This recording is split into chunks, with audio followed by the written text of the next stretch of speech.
Hello everyone, स्वागत है आप सभी का मैक्सिमा क्लासेस में। आज हम डिस्कस करेंगे 26 फरवरी 2023 को हुए आबकारी की परीक्षा में आए हुए जनरल मैथ्स के क्वेश्चंस।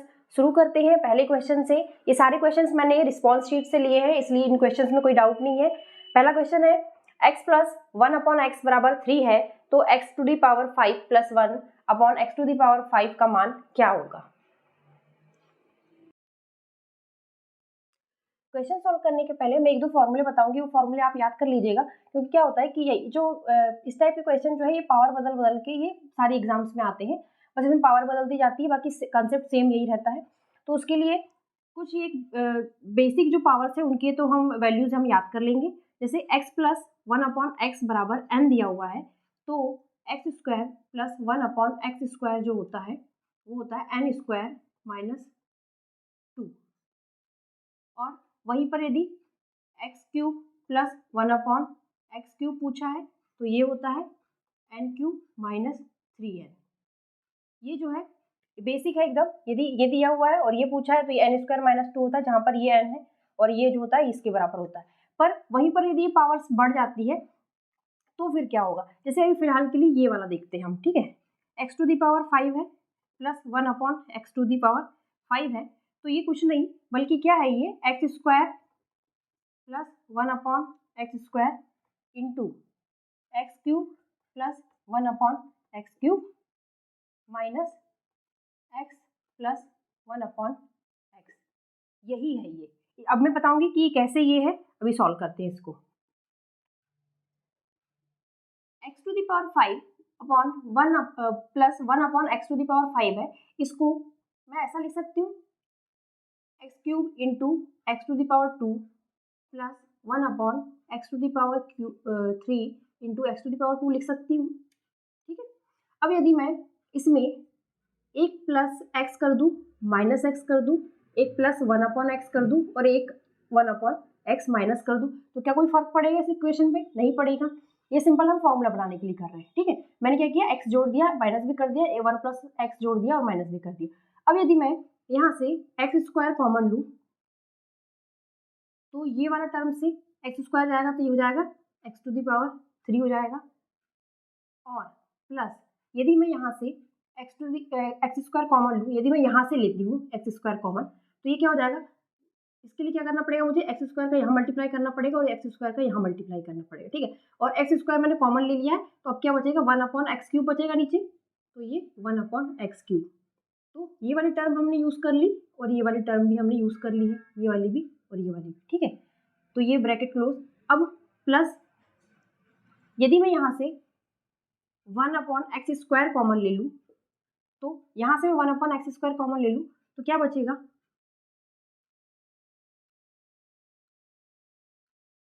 1/x क्यूब बचेगा। और प्लस ये वाला टर्म हमने फिर ये वाला यूज़ कर लिया, हमने टर्म ये भी यूज़ कर लिया, ये भी यूज़ कर लिया, ये कर लिया, और हमने 1/x स्क्वायर कॉमन लिया है, तो ये वाला तो काम नहीं देगा हमको। हम इन दोनों में से देखते हैं, ये वाला जो है इस पे करके देखते हैं। ये जो है इसमें यदि मुझे 1/x स्क्वायर कॉमन लेना है तो मुझे नीचे एक्स स्क्वायर का मल्टीप्लाई करना पड़ेगा और ऊपर भी एक्स स्क्वायर का मल्टीप्लाई करना पड़ेगा। तो फिर 1/x स्क्वायर कॉमन जाएगा तो क्या बचेगा, एक्स क्यूब बचेगा। ये हो गया, तो ये टर्म भी यूज हो गई हमारी, ये हो गई, यूज हो गई, ये हो गई, ये हो गई और ये वाली। तो बचा क्या यहाँ पर, माइनस में बाहर लेते हैं तो ये x प्लस 1/x बच रहा है बस।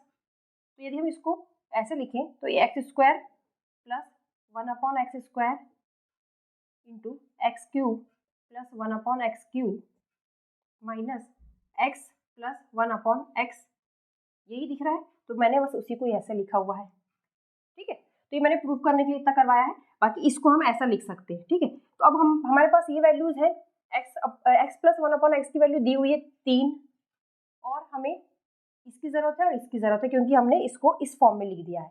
तो इसकी वैल्यू रख देते हैं। इसकी वैल्यू क्या हो जाएगी, n स्क्वायर माइनस 2, इसकी वैल्यू हो जाएगी n क्यूब माइनस 3n, और ये बीच में माइनस है, और इसकी वैल्यू है, इसकी वैल्यू तो n दी हुई है तो यहाँ पर 3 रख देते हैं। यहाँ पर भी n की वैल्यू 3 पुट कर देते हैं, ये हो जाएगा 3 3 9 में से 2 गए, ये 3 3 9 27 और 3 3 9 माइनस 3, ये हो जाएगा 7 गुणा 27 में से 9 गए 18 माइनस 3 18 7 126 और -3, तो ये कितना हो गया 123। ये आंसर आ गया हमारा बी, 123 आंसर हो जाएगा। नेक्स्ट क्वेश्चन है, एक 2 अंकी संख्या में दहाई और इकाई के अंक का अनुपात 3:2 है। संख्या के दोगुना एवं उसी संख्या के अंकों के स्थान परिवर्तन के पश्चात बनने वाली संख्या के तिगुना का योग 266 है, तो संख्या क्या है? देखिए इस क्वेश्चन में हमें बिल्कुल पेन चलाने की आवश्यकता नहीं है, क्योंकि देखो क्या लिखा हुआ है, दहाई और इकाई अंक का अनुपात 3:2 है। तो हम ऑप्शन देख लेते हैं कि किसमें जो है दहाई और इकाई अंक का अनुपात जो है 3:2 है। तो हम यहाँ से चालू करते हैं। तो इसमें यदि करें तो ये 6 और 4 का अनुपात 2 तिया 6, 2 दूनी 4। और किसी में है क्या? देखो इसमें नहीं है, 2 दूनी 4, 2 चौ 8 का है। इसमें तो 6 जीरो का है और इसमें भी 8 जीरो। ठीक है, तो ये दोनों तो काम के ही नहीं रहे। इन दोनों में देखें तो इसका अनुपात जो है वो 3:2 का है। तो हमारा आंसर जो है सीधे से हम लगा देंगे कि 64 आंसर है। पर यदि क्वेश्चन में हम यदि मेथड से समझना चाहते हैं किस टाइप से करेंगे, तो अब हम समझते हैं उसको। आंसर तो हमारा आ चुका है 64, पर हम सारी कंडीशंस को यूज करके अब आंसर लाने की कोशिश करते हैं। लिखा है दो संख्या में दहाई और इकाई अंकों का अनुपात जो है 3:2। तो मैं मान लेती हूँ कि वो संख्या जो है वो क्या है, 10x प्लस वाई है, क्योंकि संख्या को हम ऐसे ही मानते हैं। यदि x और y है तो 10x, क्योंकि जो दहाई के अंक में उसमें 10 का गुणा होगा तब उसमें y में जुड़ेगा, तब वो संख्या बनेगी। ठीक है, तो संख्या जो है हम मान लेते हैं 10x प्लस वाई है। और लिखा है कि x और y का अनुपात जो है वो कितना है, 3:2 का अनुपात 2 है। तो हम ये मान लेते हैं कि ये 3m है और ये 2m है, ये मान लेते हैं। ठीक है, संख्या। अब लिखा है कि संख्या के दोगुना, संख्या का दोगुना कितना हो जाएगा, 2 × 10x प्लस वाई, ये संख्या है एक्चुअल में हमारी। इसका दुगुना और क्या, उसी संख्या के अंकों के स्थान परिवर्तन के पश्चात बनने वाली संख्या। स्थान परिवर्तन कर देंगे तो संख्या क्या बन जाएगी, 10y प्लस x बन जाएगी। स्थान परिवर्तन के पश्चात बनने वाली संख्या का तिगुना जो है, इन दोनों का योग जो है वो 266 दिया हुआ है, ये कह रहा है क्वेश्चन में। रख दिया, इसका संख्या का दोगुना और स्थान परिवर्तन के पश्चात जो संख्या बन रही है उसका तिगुना, इन दोनों का सम 266 है। तो हम इसको सॉल्व कर लेते हैं अब। तो ये हो जाएगा 10 दूनी 20। अभी क्या करते हैं कि हम x और y की वैल्यू पुट कर देते हैं। x की वैल्यू 3m है और y की वैल्यू 2m है, बस ये पुट कर देते हैं। तो हमारी m की वैल्यू आ जाएगी, तो हमारी संख्या भी आ जाएगी। 3m पुट करते हैं यहाँ पे, तो 10 दूनी 20 और इसकी वैल्यू 3m है। 10 दूनी 20, 20 दिया 60m प्लस 2y, तो ये कितना है 4, तो 4m हो गया, प्लस ये 30 और ये 30 दूनी 60m और प्लस 3x मीन्स 9m बराबर 266 है। 60 64 60 120 124 और 124 और 9, 124 और 9 कितना हो जाए 133। तो 133 m बराबर कितना आ गया 266। m बराबर कितना हो जाएगा 266 बटे 133, जो कि कितना हो जाएगा 2 3 6 2 3 6 2 1 कम 2, 2 बार कट रहा है। तो m की वैल्यू कितनी आ गई, 2 आ गई। तो m की वैल्यू 2 आ गई, तो x की वैल्यू कितनी हो जाएगी 2 तिया 6 और y की वैल्यू हो जाएगी 2 दूनी 4, तो 6 और 4 है, तो संख्या कितनी 60 प्लस 4 64 है। तो इससे भी 64 आंसर आ रहा है, तो हमारा आंसर 64 है। बाकी हम एग्जाम में इतना लंबा नहीं करेंगे, हमने देख लिया कि अनुपात 3:2 दिया और एक ही संख्या में ऐसा हो रहा है, कंडीशन फॉलो कर रही, तो आंसर हमारा वैसे भी 64 ही था पहले, बाकी मेथड मैंने समझा दी है। नेक्स्ट क्वेश्चन है, एक बैग में 8 संतरी गेंद और 5 पीली 2 गुलाबी गेंदें हैं। यदि 2 गेंदें यादृच्छिक निकाली जाए तो दोनों गेंदें समान रंग की होने की क्या प्रायिकता है? पहले तो टोटल कितनी गेंदें हैं, 8 2 8 5 13 और 2 15, 15 गेंदें हैं। 15 में से कोई 2 निकालेंगे, इसका कॉम्बिनेशन 15 C2 हो जाएगा। अब लिखा है कि 2 गेंदें समान कलर की होने की क्या प्रायिकता है, तो 3 कंडीशन बनेगी। या तो क्या होगा कि 8 में से कोई 2 गेंदें आ जाए, मतलब जो 8 संतरा कलर की गेंद है उसमें से कोई 2 आ जाए, या फिर या के लिए प्लस साइन लगाएगा, या फिर ये हो सकता है कि 5 पीली गेंदों में से कोई 2 गेंद आ जाए, या फिर ये हो सकता है कि 2 गुलाबी गेंदों में से कोई 2 गेंद आ जाए। तो यही प्रायिकता होगी। इसको सॉल्व कर लेते हैं। तो ये हो जाएगा 8 और ये 8 में से 2 गए तो 6 तक तो कट जाएंगे, तो इसको ऐसा लिख लेते हैं पहले। तो ये प्लस 2 और ये हो जाएगा 15 और ये हो जाएगा 13 और ये 2। तो यहाँ पर 6 तक तो ये कट जाएंगे, 7 और 8 बच रहे हैं यहाँ पर। ठीक है, तो 7 8 बटे 2 प्लस ये 3 तक कट जाएंगे ऊपर वाली से, बचेगा 4 5, तो 4 5/2। यहाँ पर ये तो 1 हो जाएगा और ये हो जाएगा। यहाँ से 13 तक तो यहाँ कट जाएंगे, 14 और 15 बच रहा है, 14 और 15/2। ठीक, इसको सॉल्व करेंगे तो पहले तो आपस में कैंसिल कर, 2 4 8 है, ये 2 दूनी 4 है और ये 1 है, तो ये कितना 7 4 28 और 5 दूनी 10, 28 और 10 38 और 1 39, ये 39 हो गया ऊपर। तो ये नीचे इसको कैंसिल कर, 2 7 14 और 15 7 105, तो 105 हो गया। इसको 3 से कैंसिल कर लेते, 3 एकम 3 3 9 और 3 3 9 3 5 से 15, तो कितना उत्तर आ रहा है 13/35, ये आंसर है। 13/35 सी आंसर है। प्रायिकता क्या हो जाएगी 13/35। नेक्स्ट क्वेश्चन है, यदि ये अनुपात दिया हुआ है तो A अनुपात B का मान निकालना है। ठीक है, तो 4A + 5B बराबर 6 लिख देते हैं और ये हो जाएगा 5A - 3B हो जाएगा 5। अब हम क्या करते हैं, हमको A और B का मान ही निकालना पड़ेगा, तो उसके लिए क्या करते हैं, ये 5 है ये 3 है, तो इसमें इस पूरी इक्वेशन में हम 3 का मल्टीप्लाई कर देते हैं, इस पूरी इक्वेशन में हम 5 का मल्टीप्लाई कर देते हैं। तो इक्वेशन क्या हो जाएगी, ये हो जाएगा 3 × 12A + 15B, 3 × 18 हो जाएगा और इसमें 5 का मल्टीप्लाई होगा तो ये हो जाएगा 25A, 5 × 15B और ये 5 × 25 हो जाएगा। तो इसमें अब ये दोनों बराबर हो गए, इसको हम ऐड करते तो दोनों इक्वेशन को तो हो जाएगी, कैंसिल हो जाएगी, और 25 और 2 27 और 37A, 37A बराबर कितना हो गया 8 5, ये हो गया 8 5 13 और 2 1 3 43 हो गया। तो A बराबर कितना आ गया 43/37 आ गया। अब इसकी वैल्यू इसमें पुट कर देते हैं ये वाली इक्वेशन में, तो B का मान भी आ जाएगा। हालांकि अभी हम देखें यदि तो ऑप्शन देखेंगे तो इसमें भी 43 आ रहा है, इसमें भी 43, आगे करना पड़ेगा कैलकुलेशन। चलो ठीक है, इसमें वैल्यू पुट करते हैं, ये हो जाएगा 5 × 43/37। ये वाली इक्वेशन में हमने एक ही वैल्यू पुट कर दी है और ये -3B = 5 है। तो हम क्या करते हैं, ये 5 को इस तरफ ले आते हैं और ये 3B को उस तरफ लेके जाते हैं। ठीक है, तो ये 5 जब इस तरह आएगा तो हम क्या करते हैं, हम इसको अभी मल्टीप्लाई नहीं करते हैं, यार बाद में सिंप्लीफाई हो जाएगा ऑटोमेटिक। देखिएगा कि 5 इस तरफ लेके आए और 3B को उधर ले गए हमने, तो ये 5 कॉमन लेंगे यहाँ से, तो हो जाएगा 43/37 और ये 5 इधर आएगा तो वहाँ से भी एक 5 जाएगा तो ये 1 बचेगा और ये 3B है ही इधर। ठीक है, अब यहाँ से देखें यदि तो ये कितना होगा 37, 43 में से 37 जाएंगे कितना आएगा 6 और ये हो जाएगा 37 और ये 3 है, तो 3 इस तरफ ही रख देते हैं इसको, 3 और ये 3 से ये कैंसिल, ये 2 बार, तो कितना आ गया 5 दूनी 10। B का मान कितना आ गया 10/37। तो A और B का रेशियो कितना हो जाएगा, A जो है 43/37 है और ये है 10/37, ये कैंसिल हो गया, 43/10 आंसर हो जाएगा, A आंसर होगा। A और B का रेशियो जो है 43/10 होगा, ये आंसर है। नेक्स्ट क्वेश्चन है, 6,000 रुपये आंशिक रूप से 5% पर एवं आंशिक रूप से 7% की साधारण ब्याज पर दिए जाते हैं। 4 साल बाद कुल ब्याज 1,600 रुपये प्राप्त होता है, तो 5% पर कितना धन दिया गया था।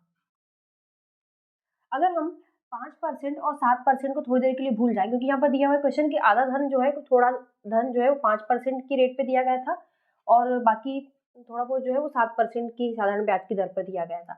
परंतु यदि हम इन दोनों को भूल जाएं अभी थोड़ी देर के लिए और हम देखें कि मूलधन कितना है 6,000 रुपये है और 4 साल बाद कुल ब्याज कितना मिल रहा है 1,600 रुपये।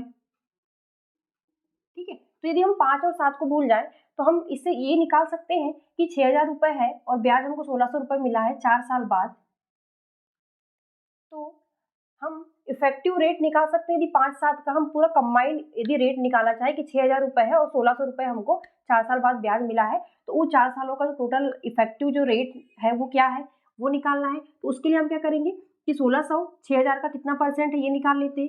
1,600 6,000 का कितना परसेंट है वही रेट होता है,